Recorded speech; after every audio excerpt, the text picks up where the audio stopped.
In 1949, a nation was crumbling. The Chinese Civil War was almost over. The communists were winning, and the nationalist government, battered, isolated, and outnumbered, was making one last move.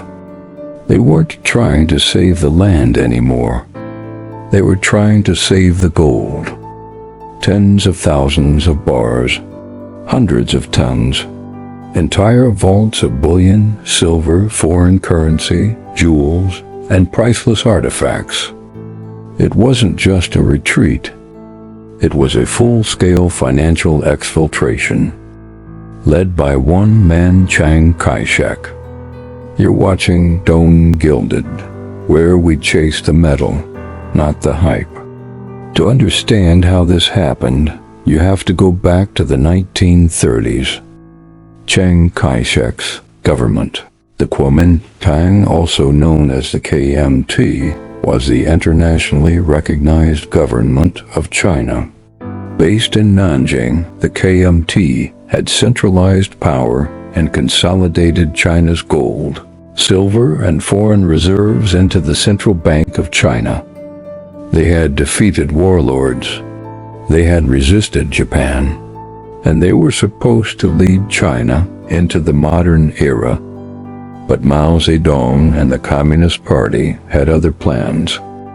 After World War II, a full civil war broke out. The KMT, weakened from years of fighting Japan, found themselves slowly being pushed south.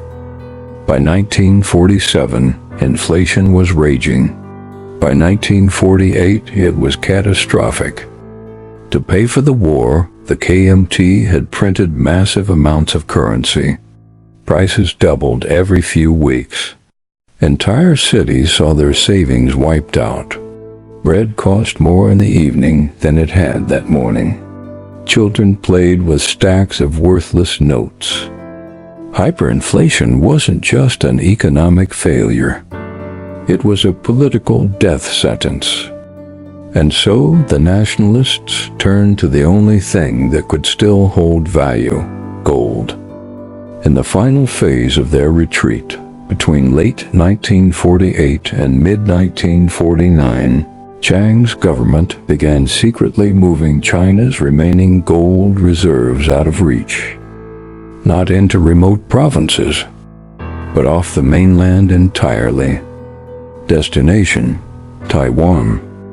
At the time, Taiwan was still underdeveloped. It had been a Japanese colony for 50 years, only recently returned to Chinese control. But it had something no other place did: strategic isolation. Surrounded by water, defensible, and just far enough away to regroup. The nationalists moved fast. Using naval warships, converted passenger liners, and disguised cargo vessels, they ferried over 4 million ounces of gold, roughly 113 metric tons, an estimated $300 million USD in hard foreign reserves, multiple tons of silver bullion, national treasures from the Forbidden City collection, paintings, jade, porcelain, seals, thousands of years of Chinese history, plus accounting ledgers, central bank infrastructure, and economic command staff. One of the most valuable single cargoes was delivered on the merchant ship Hai, escorted by destroyers and filled with tightly packed crates of gold ingots. The goal wasn't to save the war effort. The goal was to restart civilization. Once in Taiwan, the KMT began issuing a new currency, the new Taiwan dollar, this time fully backed by physical gold. It replaced the collapsing Jinyuanquan currency that had lost all public trust on the mainland. The move worked. Inflation stopped. Prices stabilized. In just a few years, Taiwan's economy had not only survived, it had begun to grow. Gold was used to pay military salaries. It funded food imports, it secured international loans, and it kept Taiwan afloat when the world expected it to sink. But how did the KMT have that much gold left to move? This is where things get murky. Some of the gold came from tax revenues and central reserves, but multiple sources, including internal Communist Party documents, accused the Nationalists of looting provincial banks as they retreated. According to these reports, KMT agents swept through cities like Shanghai, Guangzhou, and Wuhan, seizing whatever hard assets they could before leaving. In some cases, privately held gold was confiscated. In others, the gold was officially requisitioned by local military commanders, never to be seen again. Entire bank vaults were emptied. Trainloads of silver were diverted. Even foreign-owned holdings were said to have been nationalized in the final days. Chiang himself would later say this was a matter of national survival. To the communists, it was theft on a national scale. It wasn't just gold that left with the KMT. It was China's monetary soul.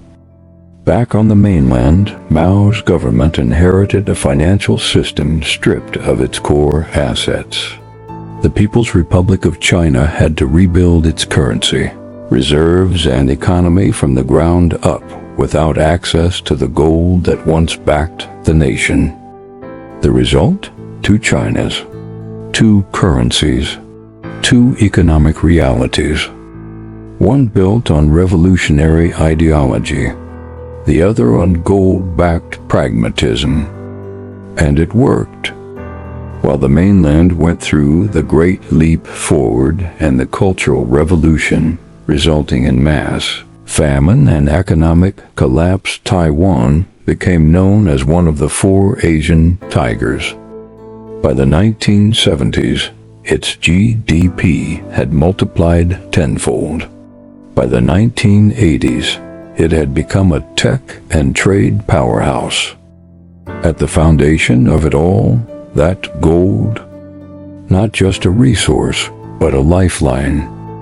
It's easy to forget now, but the Republic of China, the government that once ruled all of China, still exists. It's called Taiwan. And to this day, the People's Republic of China insists that Taiwan's legitimacy is false, that the gold it used to survive was stolen, that the treasures it still holds, from Ming vases to Song dynasty scrolls, belong in Beijing. It's more than a political disagreement. It's a matter of gold and history, because Chiang didn't just move the government. He moved the vaults. So what do you think?